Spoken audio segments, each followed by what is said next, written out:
ఖచ్చితంగా 2026లో అక్కడ assembly election జరుగుతాయి, అలానే ముఖ్యమంత్రి ఎలక్షన్ జరుగుతాయి కాబట్టి అప్పటికైతే ప్రిపేర్ అయ్యే ఛాన్సెస్ కనిపిస్తుంది. ఎందుకంటే ఇంకా 2 సంవత్సరాల టైం ఉంది కాబట్టి ఈ 2 సంవత్సరాల్లో పార్టీని, అలానే కార్యకర్తల్ని, అలానే కొత్తగా ఎన్నిక కావాల్సిన ఎమ్మెల్యేలు కావచ్చు, లేకుంటే ఎమ్మెల్యేలకు పోటీ చేసే అర్హత ఉన్న అందరినీ కూడగట్టుకొని అయితే 2026లో అయితే ఎలక్షన్లోకి వెళ్ళే అవకాశం అయితే క్లియర్గా కనిపిస్తుంది. ఫైనల్గా అయితే ఇంకా చాలా ఏజ్ ఉంది అతనికైతే, వయసు చాలా ఉంది. అతను అంత ఏజ్డ్ పర్సన్ ఏం కాదు, 50లోనే ఉన్నాడు ఇంకా.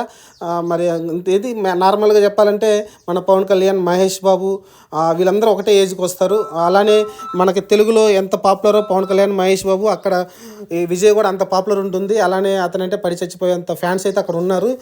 చాలా ఫోర్స్గా అయితే అతను కూడా రాజకీయాలు రావడం చూసాం.